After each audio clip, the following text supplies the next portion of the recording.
Rick Scott photo by Michelle of Sandberg. Rick Scott is one of the worst people in America. It's fitting, then, that he will follow his 8-year tenure as Florida governor with a new, 6-year stint as U.S. Senator. Scott, as governor, displayed nothing but bitterness and resentment toward the poor and needy in his state. Low-income people's lives became statistically harder and more precarious while he was in office. But Bill Nelson, a 3-term incumbent, somehow managed to blow what should have been a shoe-in Senate race against an astoundingly uncharismatic, inhuman-seeming ghoul man who has been plagued by an untold number of scandals and painfully obvious ethical lapses as governor.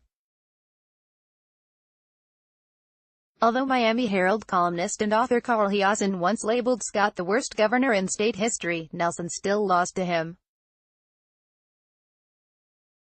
As of around midnight, Scott had amassed 4.04 million votes to Nelson's 3.98 million, with 99.7% of precincts reporting a big enough difference to decide the race. There are signs all over the place that it was Nelson who blew a surefire win.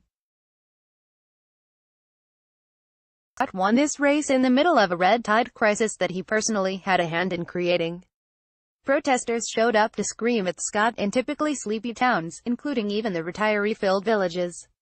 Activists photoshopped dead manatees and toxic beaches on pictures of Scott's grimacing face.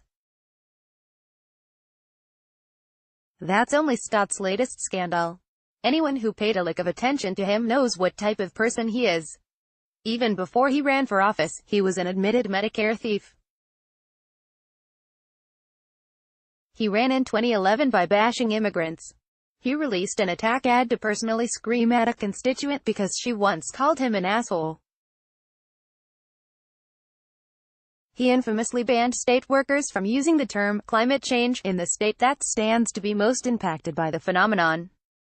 He let polluters do whatever they wanted to the state. He repeatedly had a hand in approving gigantic projects in which he just so happened to have a financial investment, including a railway and a gas pipeline. And surprise, Florida's poor didn't get any richer. Scott was wily.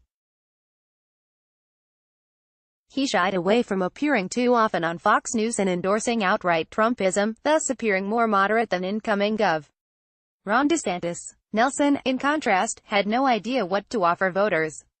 He barely even knew how to capitalize on Scott's negatives. Hell, he didn't even bother campaigning in Spanish until news reporters started criticizing him. On the campaign trail, Nelson said he felt like he didn't need to do anything to appeal to voters of color.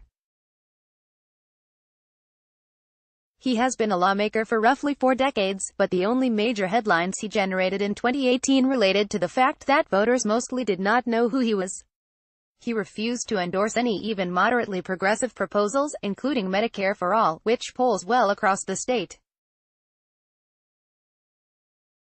In the meantime, he alienated immigrant activists, crossed the aisle to vote with Republicans on a number of unpopular bills, and did virtually nothing to excite state voters. He stuck to his guns. The problem was, his guns were just old, rusty, and hadn't been serviced in years. And so he lost.